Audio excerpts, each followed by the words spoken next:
Welcome back to Vyara IAS. So ನಾವು Indian polity start ಮಾಡಿದ್ವಿ. Indian ಪಾಲಿಟಿಯಲ್ಲಿ ಫಂಡಮೆಂಟಲ್ ರೈಟ್ಸ್ ಓದ್ತಾ ಇದ್ವಿ. ಫಂಡಮೆಂಟಲ್ ರೈಟ್ಸಲ್ಲಿ ಕ್ಲಾಸಿಫಿಕೇಷನ್ ಆಫ್ ಫಂಡಮೆಂಟಲ್ ರೈಟ್ಸಲ್ಲಿ first fundamental right we studied was right to equality. ಅದರಲ್ಲಿ ಆರ್ಟಿಕಲ್ 14 ಆ್ಯಂಡ್ ಆರ್ಟಿಕಲ್ 15 ಕವರ್ ಮಾಡಿದ್ದೀವಿ. ಇವಾಗ ಆರ್ಟಿಕಲ್ 16 ನೋಡೋಣ. ಆರ್ಟಿಕಲ್ 16 ಏನು ಹೇಳುತ್ತೆ ಅಂದರೆ, there shall be no discrimination in public employment on grounds of race, religion, caste, sex, place of birth, residence and descent ಅಂತ ಹೇಳ್ತಾ ಇದೆ. ಅಂದರೆ ಪಬ್ಲಿಕ್ ಎಂಪ್ಲಾಯ್ಮೆಂಟಲ್ಲಿ ಯಾವುದೇ ರೀತಿಯಲ್ಲಿ ಭೇದ ಭಾವ ಮಾಡಬಾರ್ದು, ಯಾವ ಗ್ರೌಂಡ್ಸಲ್ಲಿ ಅಂತ ಹೇಳ್ತಿದ್ದಾರಲ್ಲ, ಇದು ಇಂಪಾರ್ಟೆಂಟ್. ಆನ್ ಗ್ರೌಂಡ್ಸ್ ಆಫ್ ಏನು ಅಂತ ಹೇಳ್ತಿದ್ದಾರೆ, ಸೊ ಅದು ಕೂಡ ಇಂಪಾರ್ಟೆಂಟ್ ಆಗುತ್ತೆ. ಆದರೆ ಪಬ್ಲಿಕ್ ಎಂಪ್ಲಾಯ್ಮೆಂಟಲ್ಲಿ ಸ್ಟಿಲ್ ವಿ ಸಿ ರಿಸರ್ವೇಷನ್ಸ್ ಅಲ್ವಾ, ಆನ್ ದ ಬೇಸಿಸ್ ಆಫ್ ಸ್ವಲ್ಪ ಗ್ರೌಂಡ್ಸಲ್ಲಿ we see reservations, right? So ಈ ರಿಸರ್ವೇಷನ್ ಹಾಗಾದರೆ ಕೊಡ್ತಿದ್ದಾರೆ. That means there are exceptions to article 16. So ಆ ಎಕ್ಸೆಪ್ಷನ್ಸ್ ಏನು ಅಂತ ನೋಡೋಣ. The exceptions, there are 4 exceptions. Actually 4 exceptions ಇದೆ ಅಟ್ ಪ್ರೆಸೆಂಟ್ ಫಾರ್ ಆರ್ಟಿಕಲ್ 16. ಯಾವುದಂದರೆ, the first exception is parliament can prescribe residence as a ground to avail public employment ಅಂತ. So parliament ರೆಸಿಡೆನ್ಸನ್ನು ground ಆಗಿ declare ಮಾಡಿಕೊಂಡು public ಎಂಪ್ಲಾಯ್ಮೆಂಟಲ್ಲಿ reservation ಮಾಡ್ಬೋದು. Second is for SC, ST and socially educationally backward classes ಕೂಡ reservation ಇದೆ public ಎಂಪ್ಲಾಯ್ಮೆಂಟಲ್ಲಿ. Third is religious ಇನ್ಸ್ಟಿಟ್ಯೂಷನ್ಸಲ್ಲಿ ರಿಸರ್ವೇಷನ್ ಮಾಡ್ಕೋಬೋದು on the basis of religion. ಯಾವುದಾದ್ರೂ ಒಂದು religious institution, take for example if it is a Hindu religious institution ಅಂತಂದರೆ, so ಹಿಂದೂಸಿಗೆ ಮಾತ್ರ ಅವೈಲೇಬಲ್ ಇದೆ ಇಲ್ಲಿ ಇಲ್ಲಿ ಎಂಪ್ಲಾಯ್ಮೆಂಟ್ ಅಂತ ಆ ಒಂದು ರೂಲ್ನ ಅವ್ರು ಮಾಡ್ಕೋಬೋದು. So that is the third exception. And the fourth exception is for economically weaker sections. ಇವಾಗ ರೀಸೆಂಟಾಗಿ 10% ರಿಸರ್ವೇಷನ್ನ ಎಕನಾಮಿಕಲಿ ವೀಕರ್ ಸೆಕ್ಷನ್ಸ್ಗೆ ಪಬ್ಲಿಕ್ ಎಂಪ್ಲಾಯ್ಮೆಂಟಲ್ಲಿ ಕೊಡ್ತಿದ್ದಾರೆ. So these are the 4 exceptions to article 16. ಇವಾಗ ಒಂದೊಂದಾಗಿ ಇದ್ರ ಮೀನಿಂಗ್ನ ಓದೋಣ. ಫಸ್ಟ್ ಎಕ್ಸೆಪ್ಷನ್ ಹೇಳಿದ್ವಿ, parliament can make residence as a ground in case of as a reservation in case of public employment ಅಂತ ಓದಿದ್ವಿ. ಸೊ ಇಲ್ಲಿ ಒಂದು ಇಂಪಾರ್ಟೆಂಟ್ ಏನಂದರೆ, ಪಾರ್ಲಿಮೆಂಟೇ ಪ್ರಿಸ್ಕ್ರೈಬ್ ಮಾಡ್ಬೋದು for availing any public employment in state ಆದ್ರೂ ಅಷ್ಟೇ, ಈವನ್ ಅಟ್ ಸೆಂಟರ್ ಆದ್ರೂ ಅಷ್ಟೇ, ಫಾರ್ ಎನಿ ಅಥಾರಿಟಿ ಪಾರ್ಲಿಮೆಂಟ್ ಮಾತ್ರನೇ ಪ್ರಿಸ್ಕ್ರೈಬ್ ಮಾಡ್ಬೋದು. So who is the authority that can prescribe residence as a ground to avail public employment ಅಂದರೆ ಅದು parliament ಆಗುತ್ತೆ. So at present only 2 ಸ್ಟೇಟ್ಸ್ಗೆ ಮಾತ್ರ residence is a ground to avail public employment. ಅದು ಯಾವ states ಅಂದರೆ, that is Andhra Pradesh and Telangana. So ಇದು first exception. Next exception ಏನು ಅಂದರೆ, ಈ ಸ್ಟಡಿಡ್ ಅಲ್ಲ, SC, ST, OBCಗೆ ರಿಸರ್ವೇಷನ್ ಮಾಡಿಕೊಂಡು public employment they can also avail.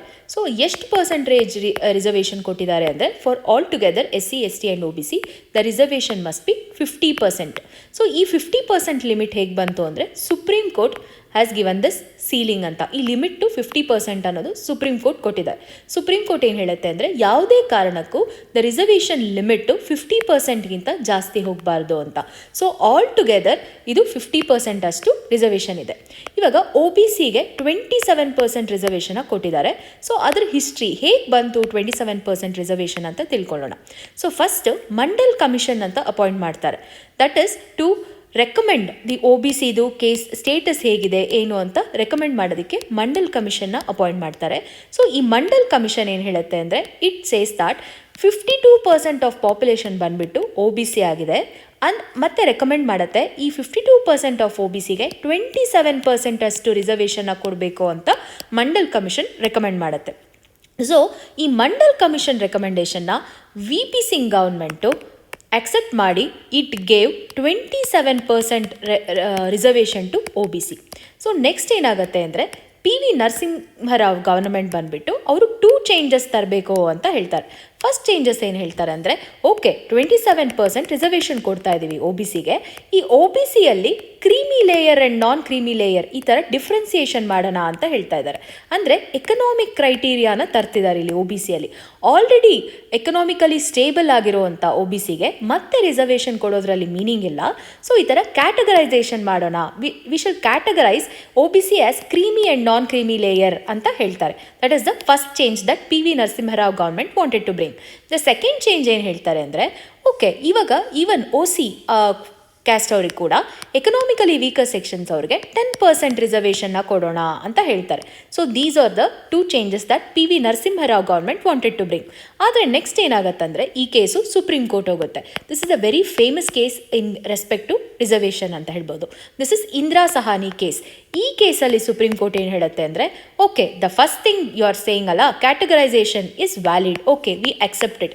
Categorisation with respect to OBCs as creamy layer and non creamy layer is valid ಅಂತ supreme court ಕೂಡ ಒಪ್ಕೊಳ್ಳುತ್ತೆ. ಆದರೆ ನೆಕ್ಸ್ಟ್ ಇದೆ ಅಲ್ಲ, ಎಕನಾಮಿಕಲಿ ವೀಕರ್ ಸೆಕ್ಷನ್ಸ್ಗೆ 10% ರಿಸರ್ವೇಷನ್ ಕೊಡೋದು ಇಟ್ ಈಸ್ ಇನ್ವ್ಯಾಲಿಡ್, ಇದು ಬೇಡ ಅಂತ ಹೇಳುತ್ತೆ. ಸೊ ಅದರಿಂದ ಇದು ಅಕ್ಸೆಪ್ಟ್ ಮಾಡಿರಲ್ಲ. Only categorisation of creamy and non creamy layer ಆಗುತ್ತೆ. ಅದಕ್ಕೆ ಅಂದ್ಬಿಟ್ಟು ಒಂದು ಕಮಿಟಿನ ಫಾರ್ಮೇಷನ್ ಮಾಡ್ತಾರೆ.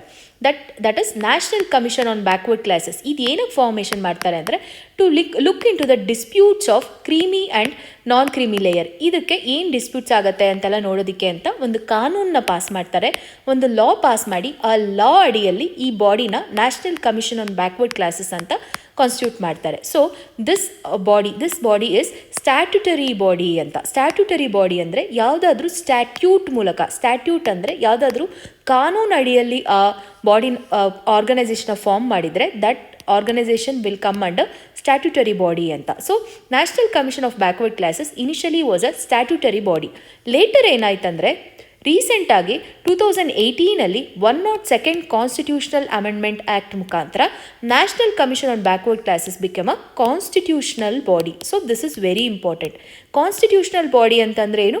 ದಿಸ್ ಬಾಡಿಗೆ it is seen in our constitution. ಅದ್ರ ಪವರ್ಸು, ಅದ್ರದ್ದು ಮೆಂಬರ್ಸು ಎಲ್ಲ ಎಷ್ಟಿರಬೇಕು ಏನು ಅಂತ ಕಾನ್ಸ್ಟಿಟ್ಯೂಷನಲ್ಲೇ ಪ್ರಿಸ್ಕ್ರೈಬ್ ಮಾಡಿರ್ತಾರೆ. So national commission on backward classes ಇವಾಗ ಪ್ರೆಸೆಂಟ್ ಸ್ಟೇಟಸ್ ಏನು ಅಂತ ಗೊತ್ತಿರಬೇಕು, that it is a constitutional body ಅಂತ.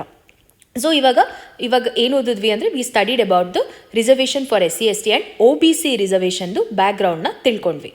ನೆಕ್ಸ್ಟ್ ಇವಾಗ ಥರ್ಡ್ ಎಕ್ಸೆಪ್ಷನ್ ಟು ಆರ್ಟಿಕಲ್ 16 ಏನು, ರಿಲಿಜಿಯಸ್ ಇನ್ಸ್ಟಿಟ್ಯೂಷನಲ್ಲಿ ಇವಾಗ ಅವರು ಅದೇ ಪರ್ಟಿಕ್ಯುಲರ್ ರಿಲಿಜಿಯನ್ಗೆ ಅಷ್ಟು 100% ಆಫ್ ಪೋಸ್ಟ್ಸು ನಾವು ಎಲ್ಲರೂ ಆ ಎಲ್ಲ ಪೋಸ್ಟ್ಗಳು ಅದೇ ರಿಲಿಜಿಯನ್, ನಮ್ಮ ರಿಲಿಜಿಯನ್ಗೆ ಕೊಡ್ತೀವಿ ಅಂತ ಅವರು ಆ ಒಂದು ರೂಲ್ ಮಾಡಿಕೊಡ್ರೆ that is also valid under article 16. That is the third exception. So fourth exception ಏನು, ಅಲ್ಲಿ ಹೇಳ್ತಾರೆ ಇಂದಿರಾ ಸಹಾನಿ ಕೇಸಲ್ಲಿ ಎಲ್ಲ ಎಕನಾಮಿಕಲಿ ವೀಕರ್ ಸೆಕ್ಷನ್ಸ್ಗೆ 10% ರಿಸರ್ವೇಷನ್ ಬೇಡ ಅಂತ ಹೇಳಿರ್ತಾರೆ. ಬಟ್ ರೀಸೆಂಟಾಗಿ in 2019 through the 103rd constitutional amendment act ಏನಾಗುತ್ತೆ, even for the economically weaker sections 10% of reservation ಕೊಡ್ತಿದ್ದಾರೆ, ಅದು ಪಬ್ಲಿಕ್ ಎಂಪ್ಲಾಯ್ಮೆಂಟಲ್ಲಿ. And this is mandatory for central government. At centre it is mandatory ಅಂತ. ಸೊ ನೆಕ್ಸ್ಟ್ ಇದರಲ್ಲಿ ನಾವು backlog post ಬಗ್ಗೆ ತಿಳ್ಕೊಬೇಕು. Backlog post ಅಂದರೆ ಪ್ರೀವಿಯಸ್ ಇಯರಲ್ಲಿ ಕವರ್ ಆಗಿಲ್ಲ, ಆ ಪೋಸ್ಟ್ ಇನ್ನೂ ಉಳ್ಕೊಂಡಿದೆ, ಆ ರಿಸರ್ವೇಷನಲ್ಲಿ ಇನ್ನೂ ಪೋಸ್ಟ್ ಹಾಗೆ ಉಳ್ಕೊಂಡಿದೆ ಅಂದರೆ ಅದು ನೆಕ್ಸ್ಟ್ ಇಯರ್ಗೆ ಕ್ಯಾರಿ ಫಾರ್ವರ್ಡ್ ರೂಲ್ ಮಾಡ್ಬೋದು. ಸೊ ಕ್ಯಾರಿ ಫಾರ್ವರ್ಡ್ ರೂಲ್ ಮಾಡಬೇಕಾದ್ರೆ ಒಂದು ಗೊತ್ತಿರಬೇಕು, ನಾನು ಆಗಲೇ ಹೇಳಿದೆ, ಸುಪ್ರೀಂ ಕೋರ್ಟ್ ಒಂದು ಸೀಲಿಂಗ್ ಇಟ್ಟಿದೆ, ಅಂದರೆ 50%ಗಿಂತ ಮೇಲೆ ರಿಸರ್ವೇಷನ್ದು ಲಿಮಿಟ್ ದಾಟಬಾರ್ದು ಅಂತ. ಸೊ ಕ್ಯಾರಿ ಫಾರ್ವರ್ಡ್ ರೂಲಲ್ಲಿ ಈವನ್ 50%ಗಿಂತ ಜಾಸ್ತಿ ಅದು ದಾಟ್ತಾ ಇದ್ರೂ ಆ ಲಿಮಿಟು, ದಟ್ ಈಸ್ ವ್ಯಾಲಿಡ್ ಅಂತ. So this is the present status with respect to the backlog post.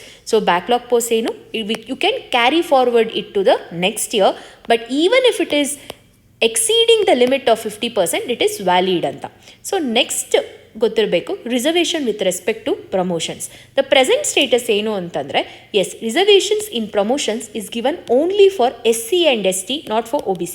So ಇದು ಗೊತ್ತಿರಬೇಕು, reservation with respect to initial appointments is given for SC, ST and OBC, but reservation in promotions is for SC and ST on a condition that it is inadequately representation ಇದೆ ಅದಕ್ಕೆ ಅಂತ. But inadequate representation ಅಂದರೆ ಏನು ಅಂತ ಎಲ್ಲೂ define ಮಾಡಿಲ್ಲ. So this is about the article 16. So later ಕ್ಲಾಸಸ್ಸಲ್ಲಿ article 17 and article 18 ಓದೋಣ. Until then, keep watching Vyara IAS. Subscribe to Vyara.